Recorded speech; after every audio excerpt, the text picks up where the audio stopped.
Okay, Hare Krishna. Welcome everyone for our Tuesday evening Bhagavad Gita discussion. Om Namo Bhagavate Vasudevaya. Om Namo Bhagavate Vasudevaya. Om Namo Bhagavate Vasudevaya. Om Ajnanatimirandhasya Jnananjana-shalakaya Chakshurunmilitam Yena Tasmai Shri Gurave Namaha. Mukam karoti vachalam pangum langhayate girim Yat kripatamaham vande Shri Guru Dinatarinam Paramanandamadhavam Shri Chaitanyeshwaram. नमो विष्णुपादाय कृष्णपृष्ठाय भूतले श्रीमते भक्तिवेदांत स्वामिनिति नामिने नमस्ते सरस्वती देवी गौरवाणी प्रचारिणे निर्विशेषा शून्यवादी पाश्चात्य देशतारिणे जय श्री कृष्ण चैतन्य प्रभु Nityanand Shri Advaita Gadadhar Shrivasadi Gaura Bhakta Vrinda Hare Krishna Krishna Krishna Hare Hare Hare Ram Rama Ram Hare Hare. Hare Krishna. Okay, once again welcome everyone for our Tuesday evening Bhagavad Gita discussion. So we are currently discussing chapter 9 of Bhagavad Gita, the most confidential knowledge. Last time we discussed till Shloka 21st, okay, where Lord Krishna is describing text 11 onwards. Lord Krishna is talking about the non-worshippers and their destination. So somebody who is non-believer in Krishna or who is a foolish person who does not accept the personal form of the Lord, thinking him to be an ordinary person, what is their destination?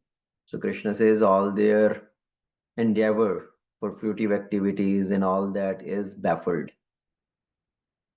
And on the contrary, somebody is devotee of Krishna, Ananya Bhakta, Kevala Bhakta.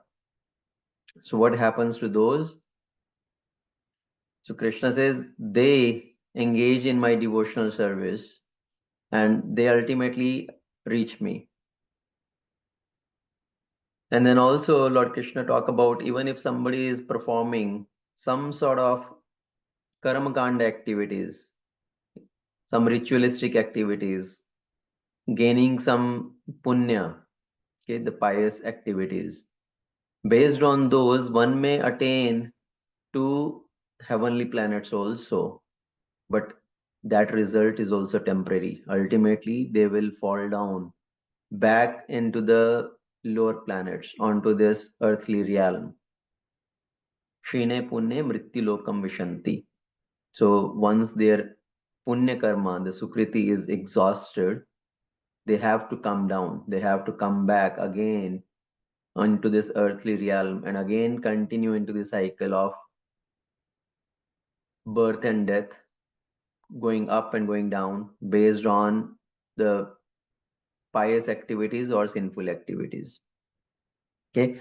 Now, text 22 onwards, Lord Krishna is first continuing this concept of the people who are worshipping other devotees. What is their destination?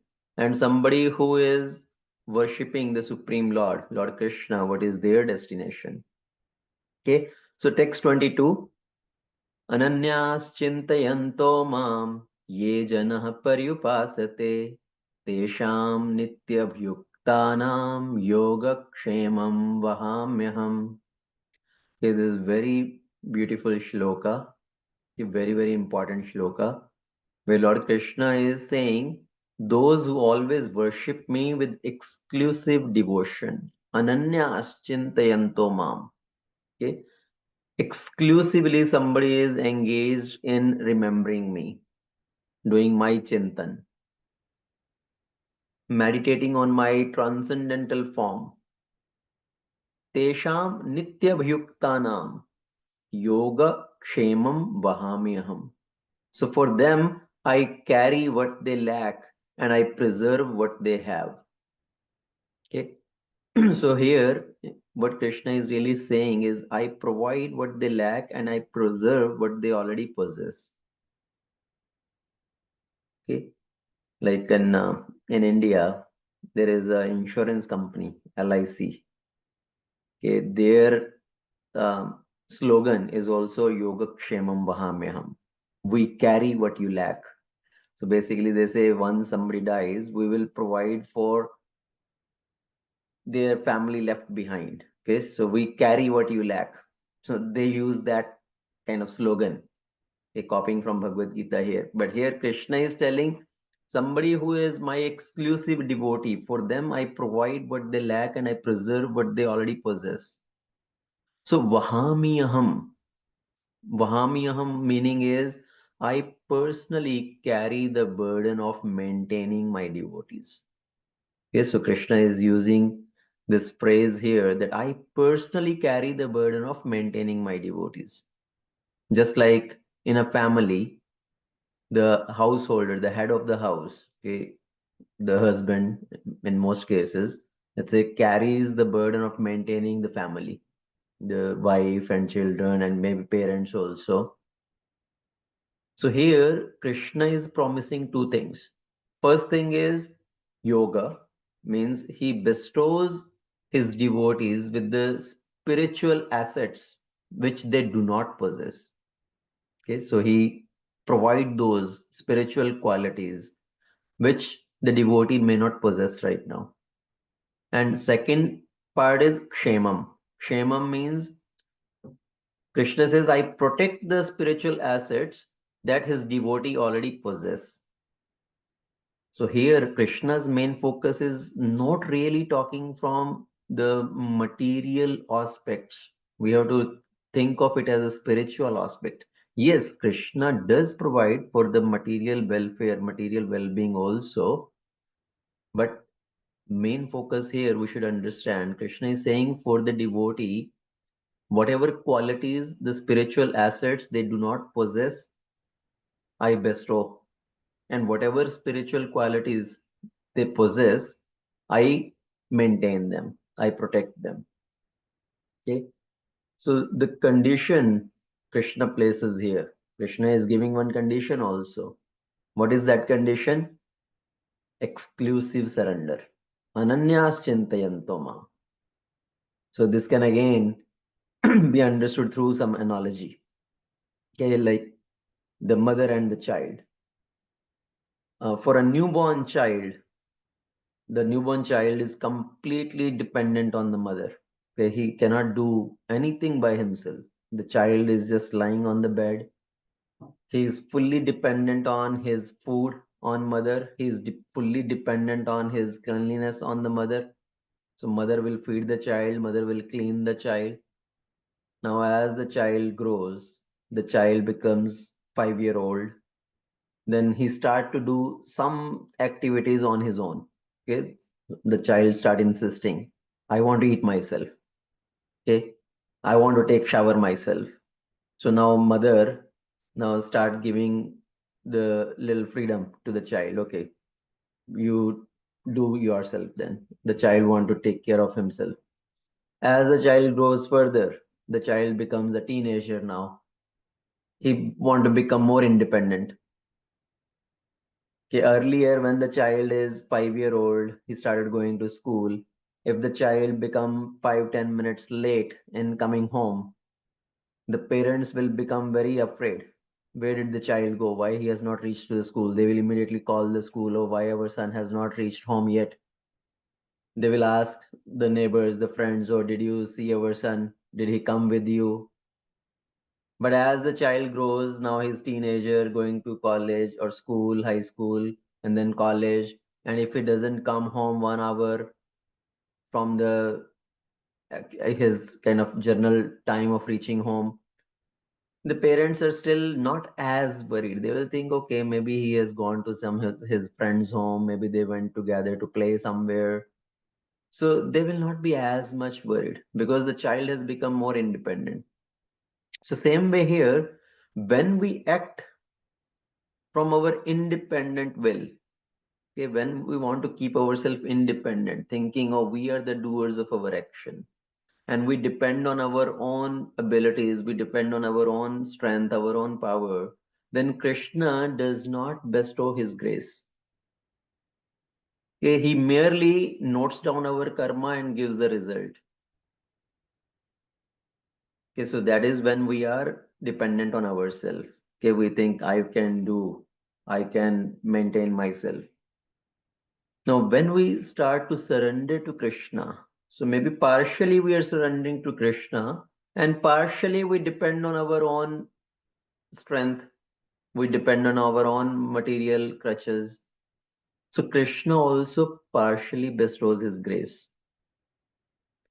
When we offer ourselves exclusively to Krishna, okay, as Krishna says, Mam ekam sharanam vraja, surrender unto me exclusively, me alone.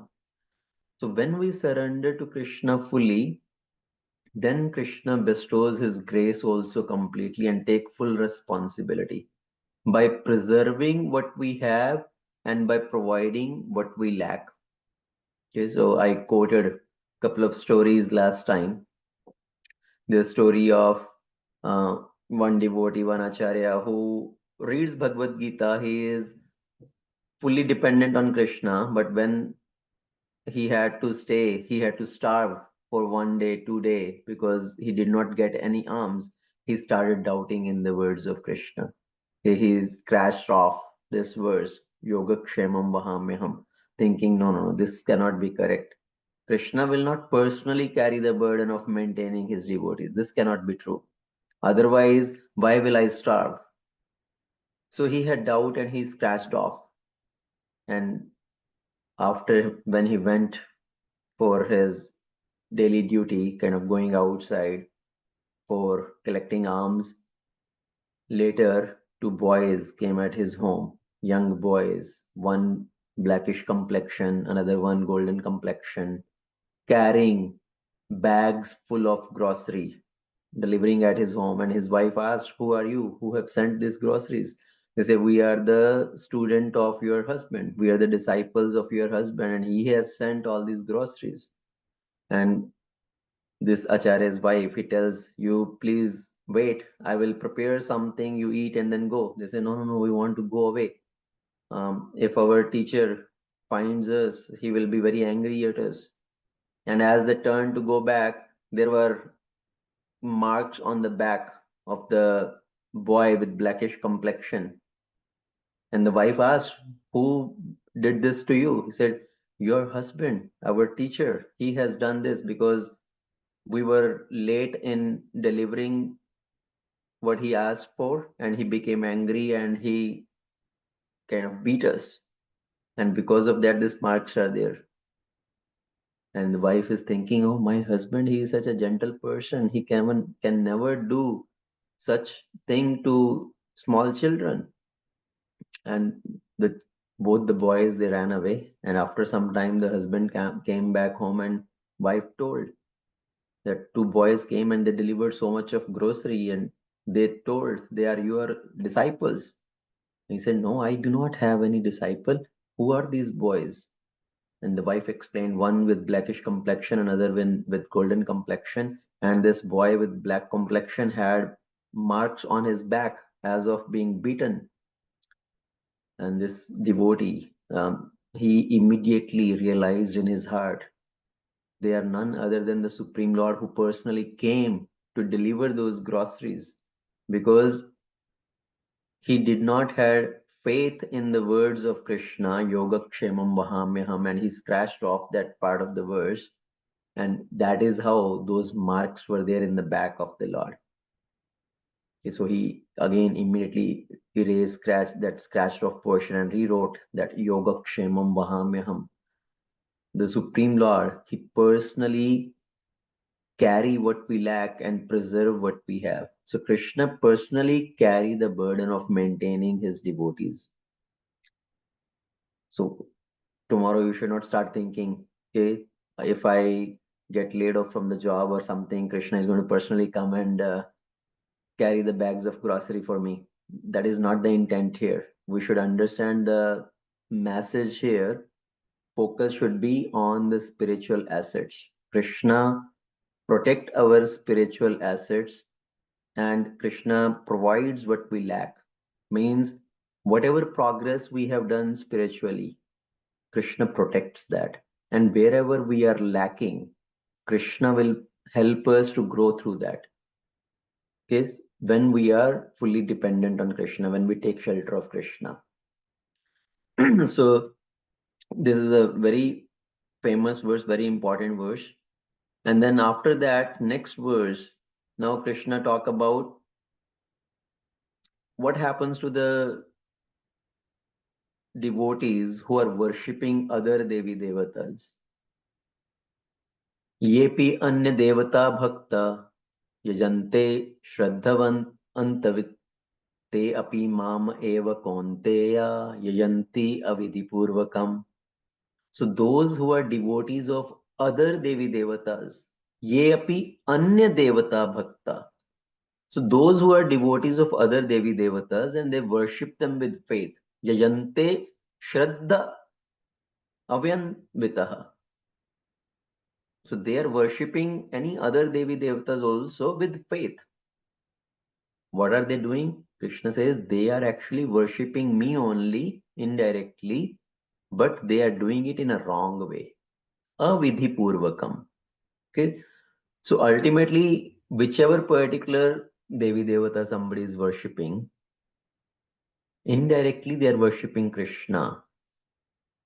How and why? Because whatever is the reason for their worshipping of any particular Devi Devata. Let's say somebody is worshipping Ganesha to remove obstacle in their life. Somebody is worshipping any other Devata for getting some material gains, material benefit, some wealth. Somebody is worshipping any other Devata for good health. So whatever is the reason of our worshipping of any particular Devi Devata, ultimately whatever blessing we receive from them are coming from Krishna only. But this devotee is not realizing that all these Devi Devata, they receive their powers from Krishna only. They receive their power from the Supreme Lord only. So hence they are worshipping the Supreme Personality, but indirectly. They are approaching the Supreme Lord indirectly. So for example, there is a government officer, okay, who can address some of the complaints of the citizen. So the citizen goes there, they lodge their complaint, and this government officer, he listens to their complaint and he try to solve their problems. Now, whatever he is doing, whatever this government officer is doing, he is doing that based on the power which has been given to him by the higher authorities. Okay? He himself is not government. He is just a employee in the government. The power is given by the ruling government. So he is simply utilizing his powers in his jurisdiction that has been bestowed upon him by the government. So similarly, whatever benefits the Devi Devatas are giving, they are also giving the benefit based on the powers they have received from the Supreme Lord. Okay, as for Ganeshji, it says, Ganeshji removes the obstacle from anybody's life based on the power he is receiving from the Supreme Lord. Okay, and same way, any other benefit, whichever any particular Devi Devata is giving, is ultimately coming from Krishna only. So indirectly, we are approaching the Supreme Lord, but in a wrong way. We are worshipping the Supreme Lord in a wrong way. Sometimes people argue that, okay, ultimately, if the result is of our worship is reaching to the Supreme Lord, so then what is the problem?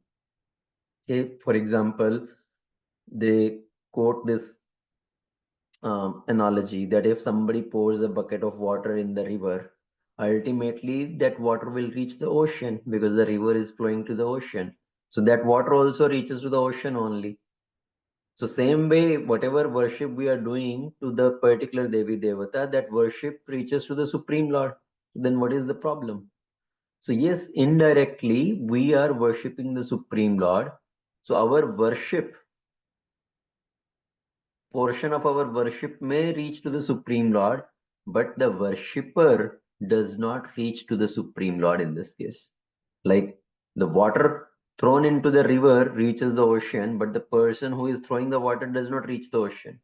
So same way, any person, any devotee who is worshipping any particular Devi Devata, portion of their worship is reaching the Supreme Lord.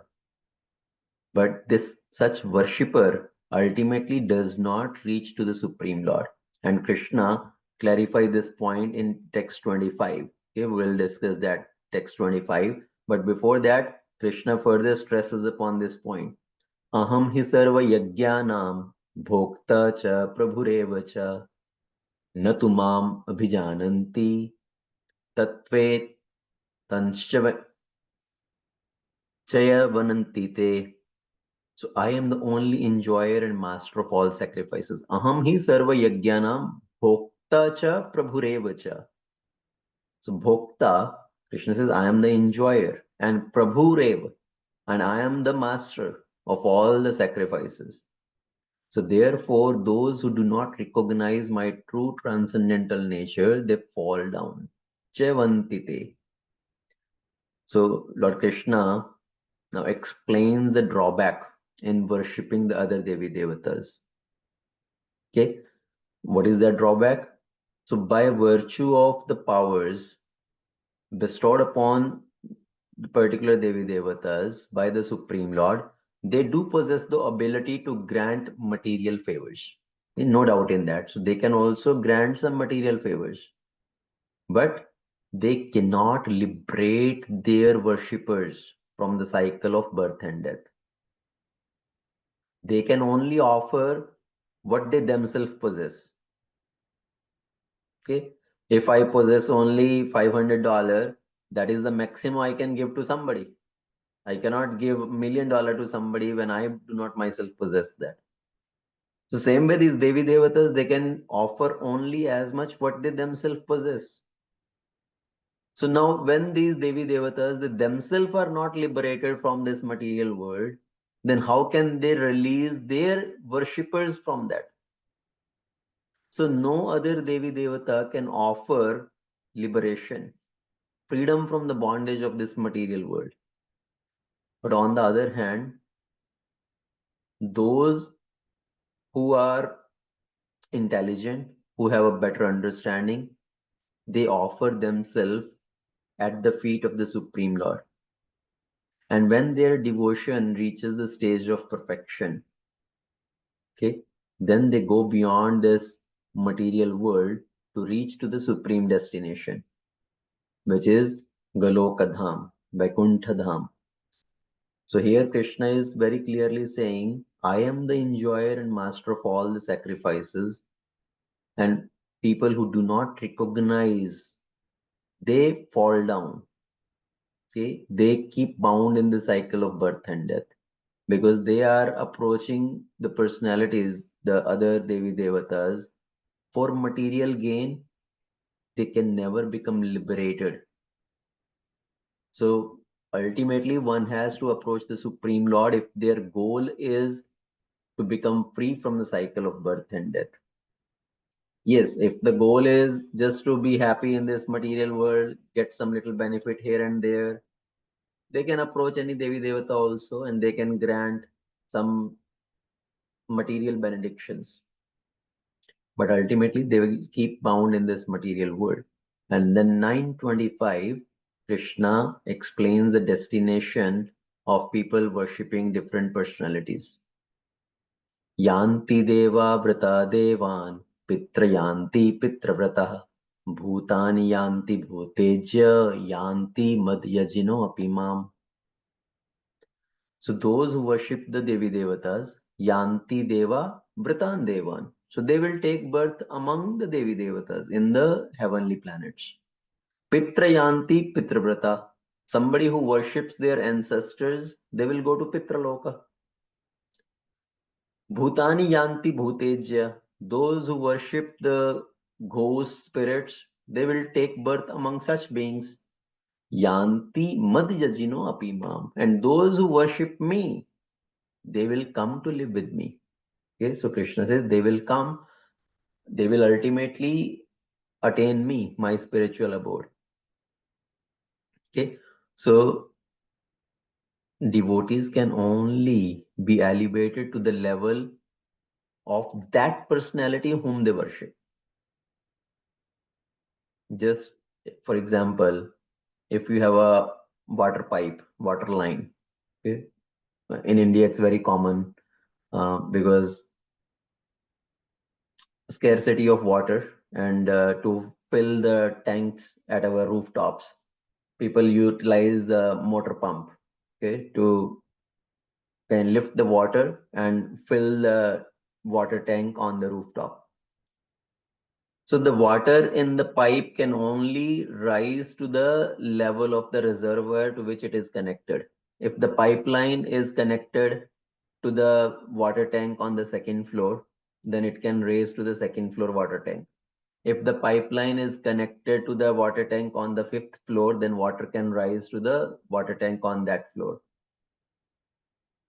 So same way, Lord Krishna is explaining here that worshipping different entities, people will attain to that particular destination. So Krishna is giving this knowledge to help us conclude that to reach the highest level of spiritual evolution, we must worship the Supreme Lord. So if there is somebody who is worshipping Surya, Chandra, Varuna, Kubera, Agni, all that, so then what will happen, the end result? Maybe they will reach to the celestial abode, the heavenly abode, the Swarga. And when their account of good karma is over, then they will again fall down. Shine punne mrityu lokam vishanti. So they will gradually fall down. Somebody is worshipping the Pitras, ancestors, they will reach to the planet of Pitraloka. Okay. So it's good to have gratefulness towards our ancestors. But if somebody is just worshipping their Pitra only, not worshipping the Lord, then ultimately they will reach them. For example, sometimes people have the photo of their grandfather, great grandfather, or great great grandfather, dada, pardada, padada, and they do dhubati to them only. Okay? Oh, our ancestors were so great, and they're worshipping them. They are not worshipping the Lord, they are worshipping their ancestors. What will happen? They will reach to the planet where their ancestors are. So further, Krishna says, Bhutani Yanti Bhutejya. Those who engage in the worship of ghosts and spirits, they are completely, first of all, in the mode of ignorance. And they are worshipping such personalities, ghosts, hobgoblins. Like in Western world, right, there is witchcraft. In Africa, there is black magic. In India, there is Vammarg tantrics. So all these different things are there to invoke the ghost and spirit. So people who engage in such practices, they will just roam around such personalities only. And then Lord Krishna says the person who engages in such practices, they will take birth among them in next life. But if somebody worships the Supreme Lord, somebody worships Krishna, then Krishna says that person will come to me. Yanti madjajino apimam. So somebody worships me, that will come to live with me. Okay. So that is the result of worshipping, or worshipping Krishna as well as worshipping the other personalities, their respective result. Then further, now 926 onwards, Krishna is talking about the glories of bhakti. Patram pushpam phalam toyam yo me bhaktya prayachati tadaham bhakti upaharitam ashnami pratatmanaha.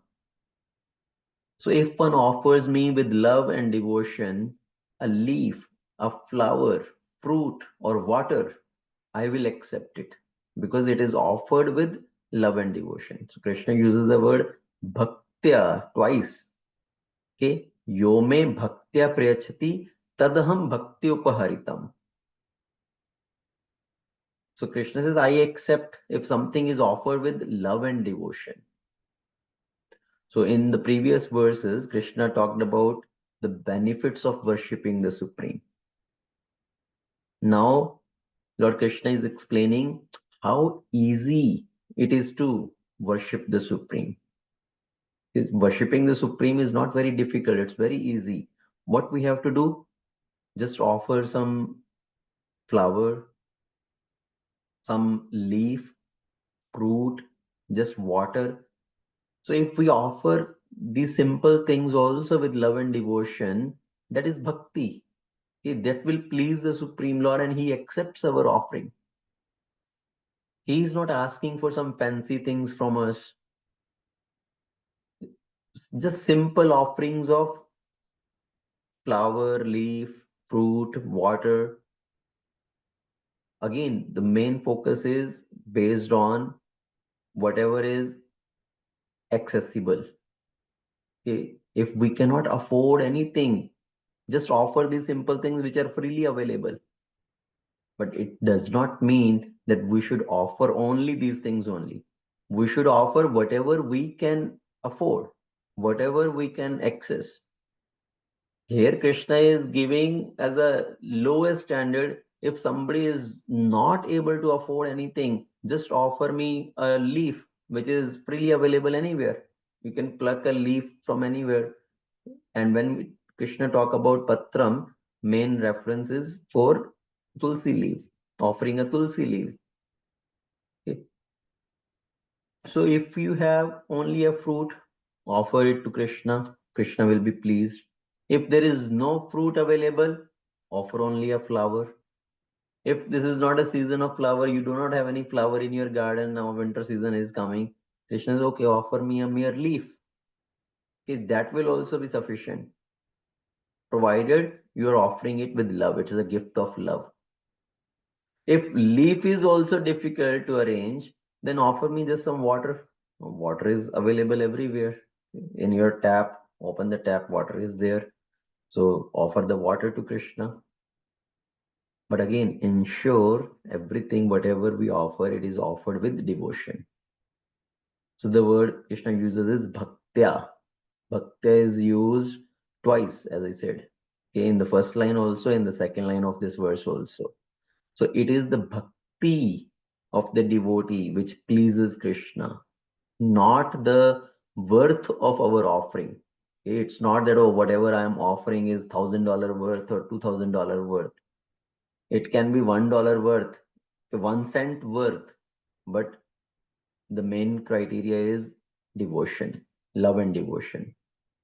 Okay, in Hari Bhakti Vilas it says, Tulsi dala matrena jalasya chulukena cha vikrinite svam atmanam bhaktebhyo bhakta vatsalah. So if you offer Krishna with love, just a tulsi leaf, tulsi dal matrena, jalasya chulukena cha, or even as much as water which you can hold in your palm. Okay, just offer a tulsi leaf and as much water which we can hold in the palm. Krishna says he will offer himself to you in return, because Krishna is purchased with love. Okay, and in Bhagavatam also this same verse comes. Anybody knows where this same verse comes? Patram pushpam phalam toyam yome bhaktya priyachati tadham bhakti upaharitam ashnami pratatmana. Exact same verse is there in Srimad Bhagavatam also. Who knows?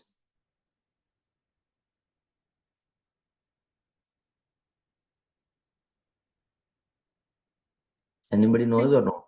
Is it Canto 10? Say again, Mataji. Is it Canto 10? Yes, Canto 10. But do you know exactly where in Canto 10? No, Prabhuji.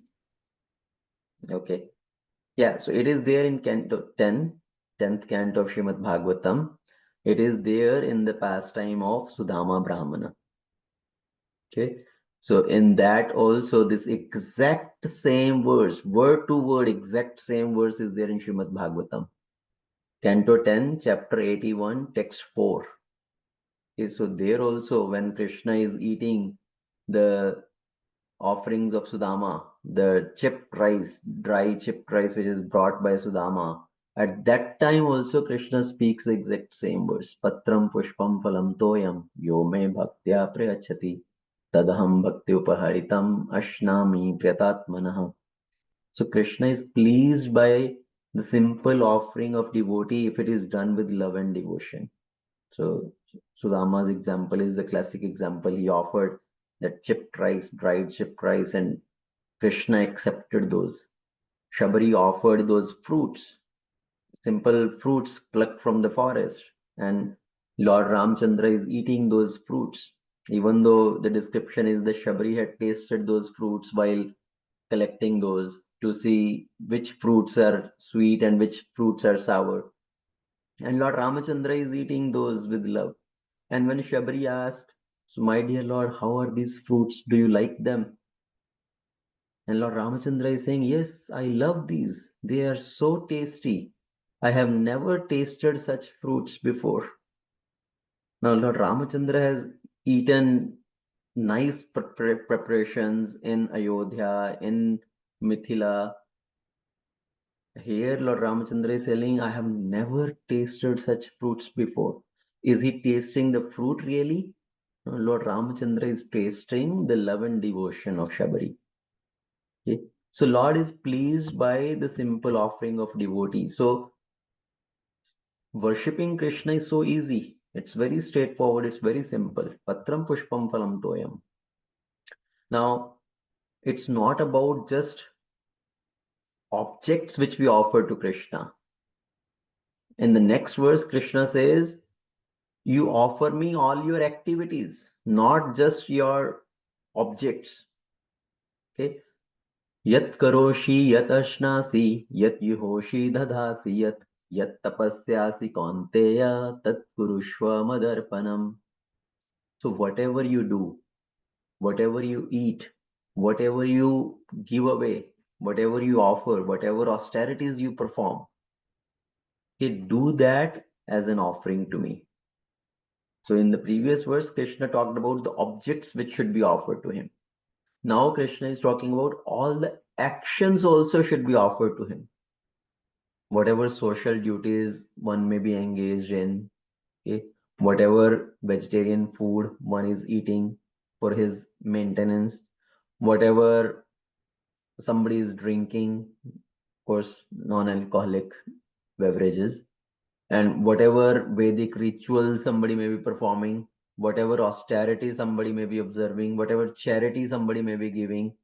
So Krishna says, do all that as an offering to me. Okay. Why Krishna is saying that? The devotion is not just within the temple premises.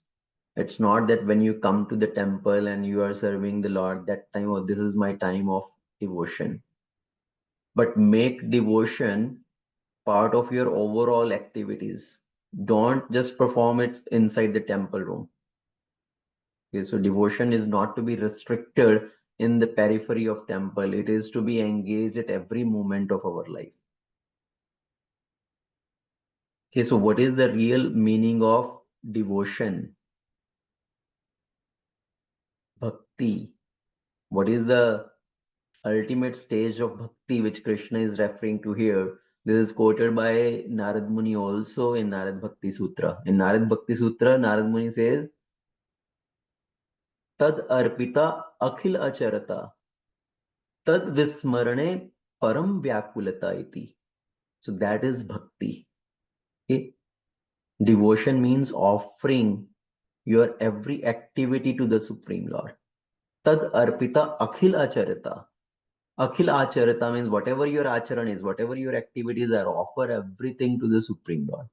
And tad vismarane param vyakulata. And if you forget the Supreme Lord, if you lose remembrance of Krishna, that is the biggest anxiety. You feel intense separation if you lose remembrance of Krishna. That is the ultimate stage of bhakti. Okay, so that's why Krishna is saying, remember me in all your activities. Don't think, okay, morning, half an hour when I'm doing arati, that is my devotion time. That is my time of bhakti. When I'm doing chanting, half an hour sitting, that is my time of devotion. And then rest 23 and a half hours, you do anything else. Make all your activities as part of devotion. Okay. And Kabirji also says actually, जहां जहां चलूं करूं परिक्रमा जो जो करूं सोई सेवा जब सोऊं करूं दंडवत जानू देवा न Dwija. So what is this meaning? Jahan jahan chalun karun parikarma. Wherever I walk, I feel I circumambulate the Lord's temple, the holy places. Jo jo karun su seva. Whatever I do, I see that as a service to the Supreme Lord. Jab soung karun dandavat. When I sleep, I feel like as if I'm paying dandavat to the Supreme Lord. Janu dev na dvija. And I do not know anybody else apart from the Supreme Lord. So that is the bhava which one should have while performing any activities. One should remember this is meant for Krishna. This is I'm doing for Krishna. And then what will be the result of this? Krishna says, Shubha Ashubha Falereva Mokshase Karma Bandhane Sannyas Yoga Yuktatma Vimukto Mamupeshyasi. So in this way, you will be freed from the bondage to work and its auspicious and inauspicious results. Shubha Ashubha Palareva Mokshase Karma Bandhane. One will be freed from the bondage of this karma. With your mind fixed on me in this principle of renunciation. Sannyas Yoga Yuktatma. Vimukto Mamupeshyasi. You will be liberated and come to me. So Krishna is saying when somebody engages all activities surrendered unto me, then they become free from bondage of our karma.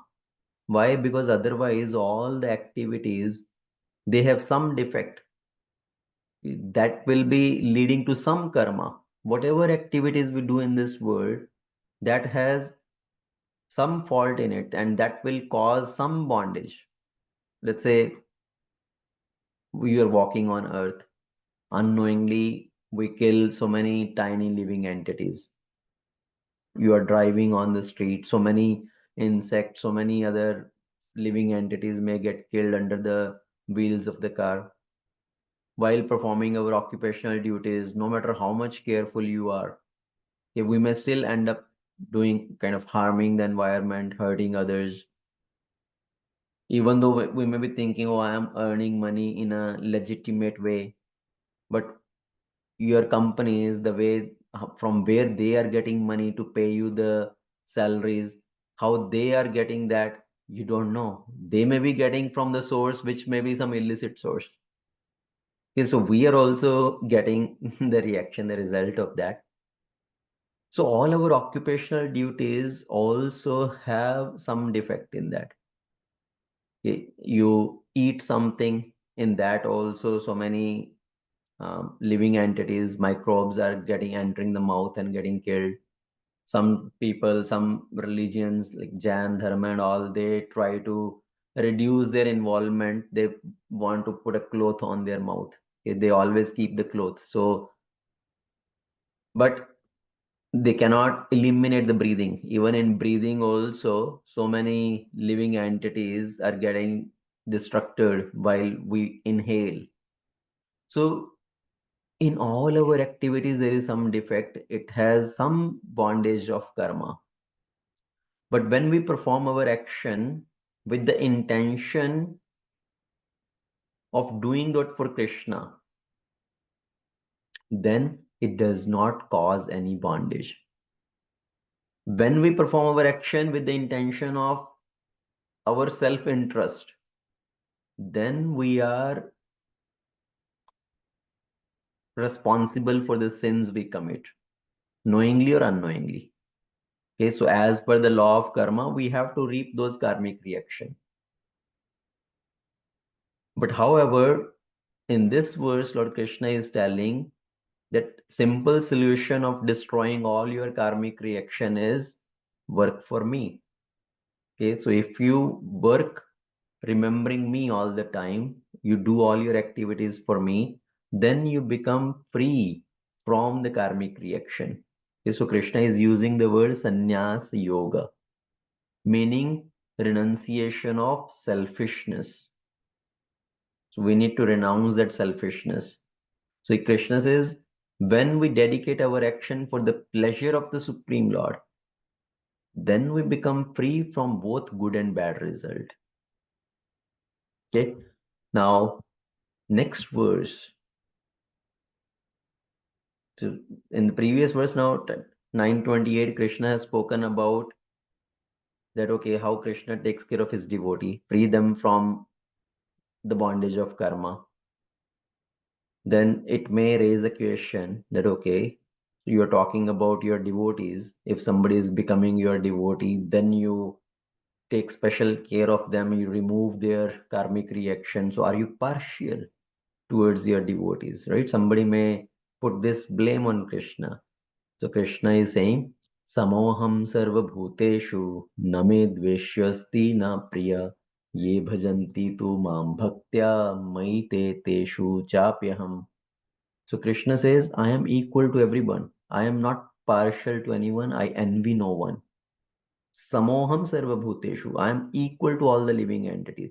Name dveshyasti. I do not envy anyone. Ye bhajanti tu mam bhaktya. But those who are rendering service unto me in devotion, they are friend to me. They are in me and I am also friend to them. So Krishna is talking about his equanimity. He is equal to everyone. Okay. So Lord Krishna thought it is necessary to clarify this point that I am not partial to anybody. I am equal to everyone. But I have a uniform law in according to which I bestow my mercy.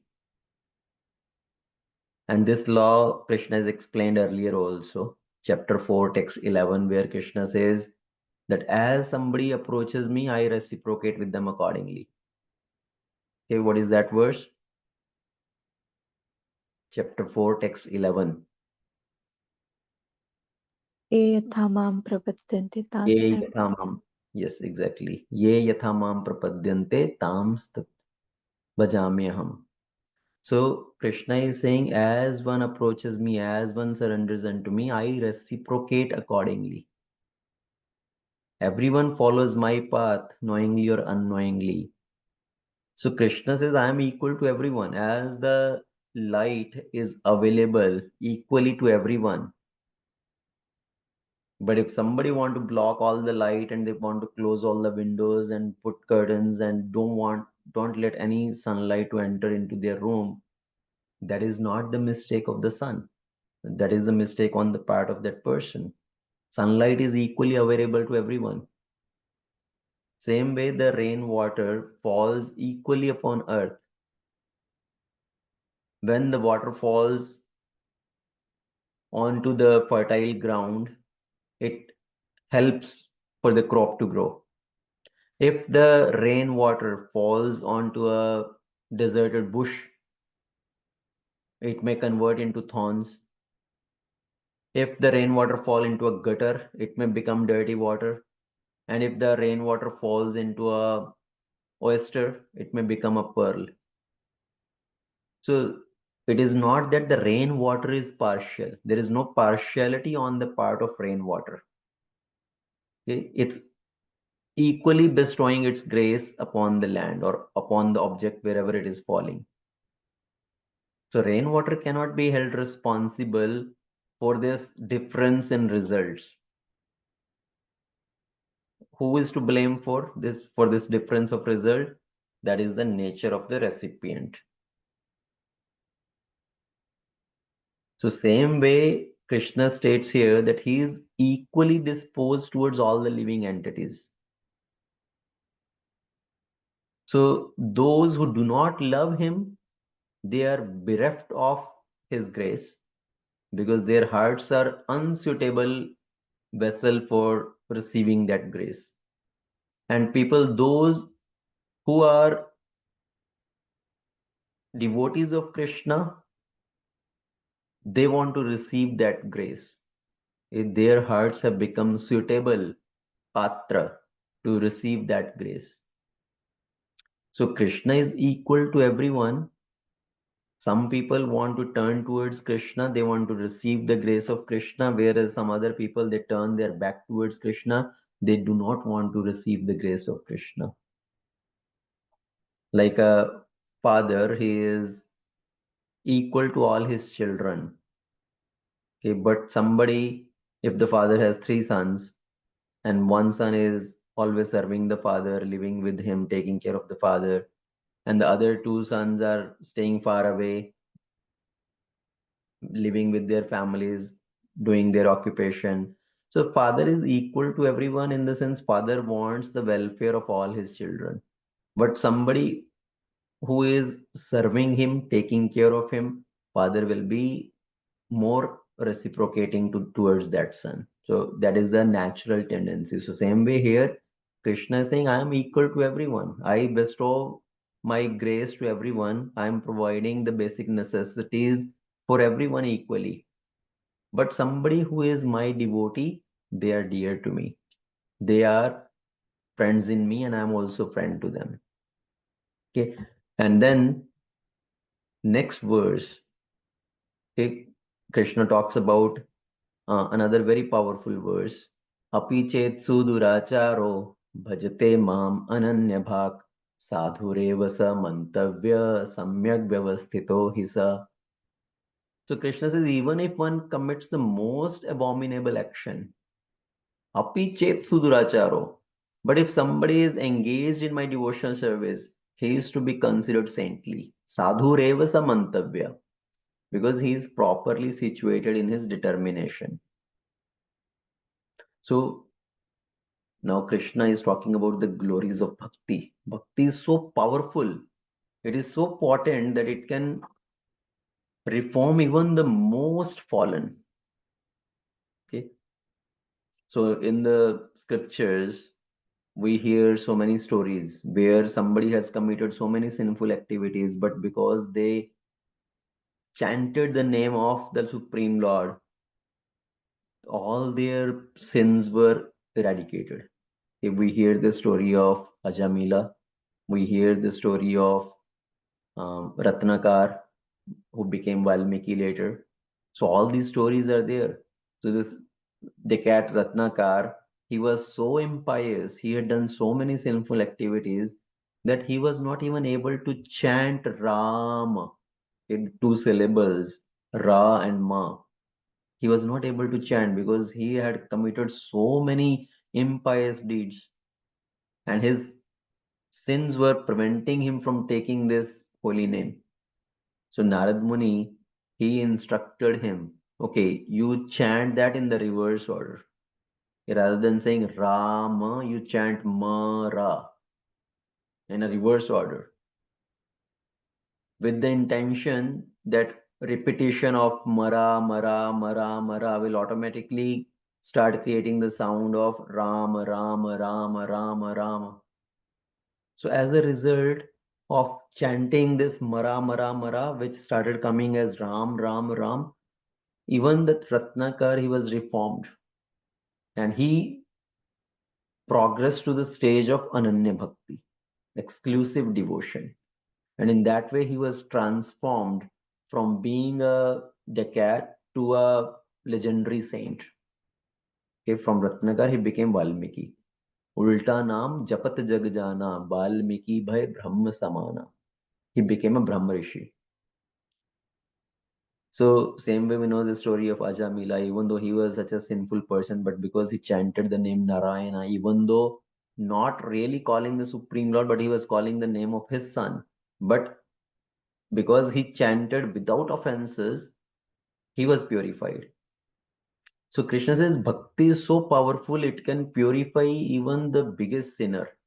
Then what to speak of somebody who is in the process of bhakti, but if he has accidental fall down, they are also still protected. So if somebody accidentally commits any mistakes, any sinful activity, but if they continue in this process with determination, if they're properly situated in this process, they will be purified. Only one quality, one characteristic we have to possess. So this is first what Prabhupada writes in the purport. Krishna is talking about accidental fall down here. Okay, not that somebody commits some mistake, some offense, some sin intentionally by planning. That somebody plans, okay, today I'm going to kill this person and then I will come back and chant Mahamantra. So this is not talking about that person who is committing the sin on the strength of chanting the holy name, because then it becomes a big offense. So this is talking about accidental fall down. By mistake, somebody has committed, let's say we know that, oh, I don't want to become victim of anger, greed, lust, pride. But even though you know, but in certain circumstances, you get carried away and you get victim of those things. So you know I should not be doing this, but you failed. You end up doing such activity. But then you are lamenting about that. Is at least you have that lamentation of why did I do this? I failed again. I was supposed to control. I was supposed to not do this thing. Again, let's say for criticizing also somebody. You know I should not be criticizing, but then while talking with somebody, you could not control your emotion. You get carried away and you end up criticizing somebody. But at least if you have that repentance, okay, you feel, yes, I have made this mistake. I failed again. You repent. Then that is what Krishna is saying. If somebody is repenting, if they accept their mistake, they repent, they continue in this process with determination, they will be purified. Api chetsu duracharo bhajte mam ananya bhak sadhureva samantavya. So one should not start criticizing, blaspheming such person for any accidental mistakes. One should consider them still as a saintly person. Okay, so we covered till 9:30, and 9:31 is also similar, kind of connected with this. Krishna says it will not take long time. Shipram bhavati dharmatma shashvat shantim nigachati. He will quickly become righteous and attain lasting peace. So Krishna says, declare it to the world. Kaunteya pratijanihi name bhaktya pranashyati. Declare boldly, my devotee never perishes. Okay. So Krishna is asking Arjuna to declare this. And if Arjuna asks, why are you asking me to declare? Why don't you declare yourself? Krishna says, if I declare, if I make some promise, I have a track record that I do not fulfill my promise. Because Krishna is telling Arjuna, I made a promise in the beginning of war. I'm not going to lift any weapon. But to protect you, I will end up lifting weapon. So I give up my own words, but I do not let the words of my devotee go into vain. If my devotee has made any vow, any promise, I do everything to fulfill that vow. Like Bhisham Pitama made a promise, I will make Krishna lift the weapon. So to fulfill the words of Bhishma Pitama, Krishna made his words go into fail. He uh, gave up his own words. Right? Krishna lifted the chariot wheel as Sudarshan Chakra to protect Arjuna, while making the words of Bhishma come true, because Bhishma Pitama made this promise, I will make Krishna lift weapon. So Krishna is saying, I give up my promise, but I do not let my devotee's promise go into fail. So you declare to the world, Kaunteya pratijanihi name bhaktya pranashyati. My devotees will never perish. And ultimately, the last verse of this chapter, Man manabhava mad bhakto madhyaji mam namaskuru mam evashyasi yuktvevam atmana mat parayanaha. So what is Krishna asking from us? Just engage your mind in thinking of me. Man manabhava mad bhakto. Become my devotee.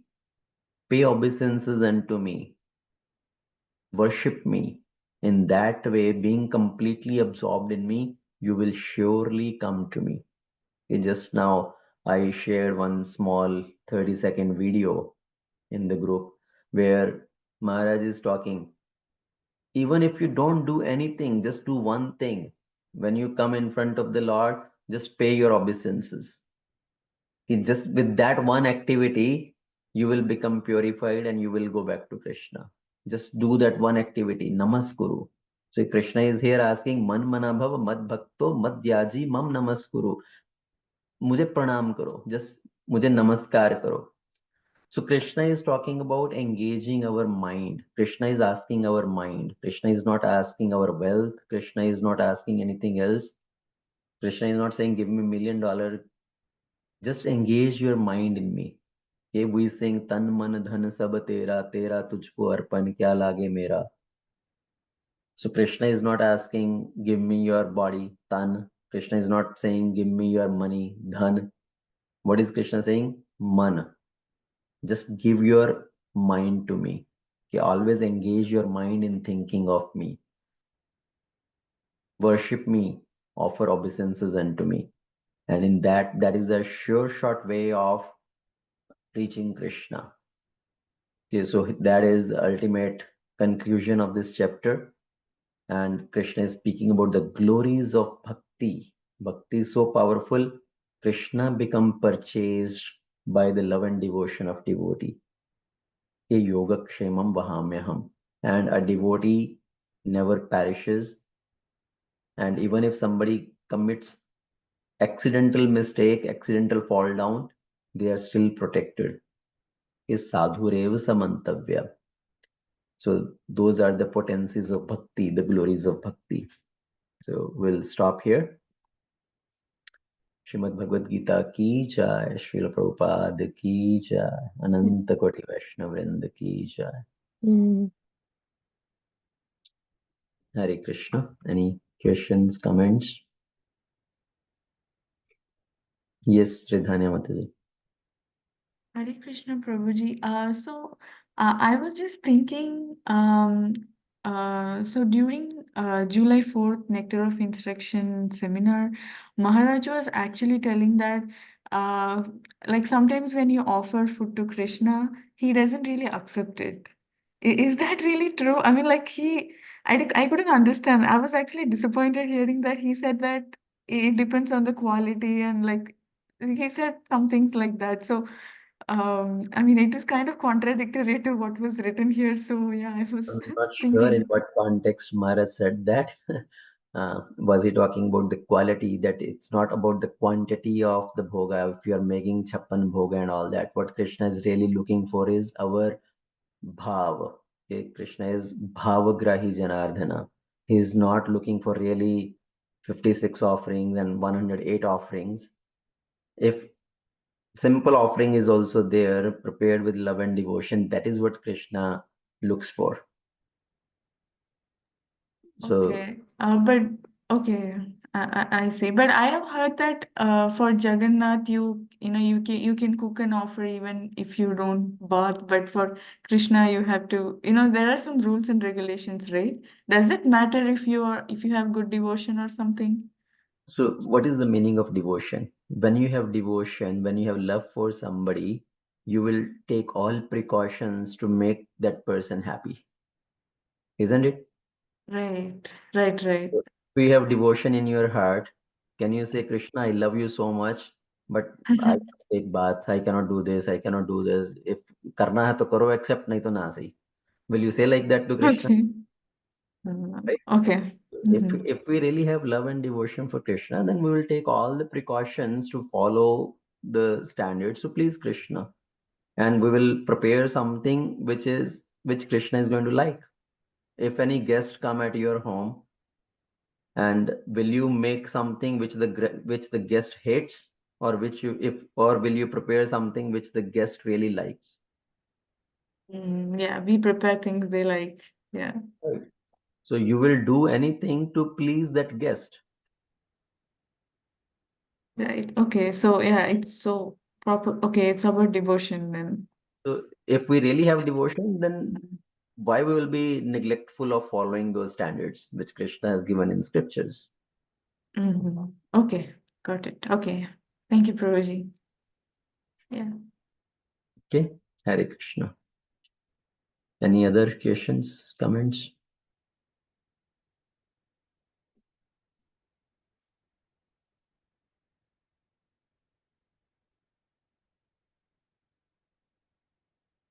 Okay, if not, I think we will end it here.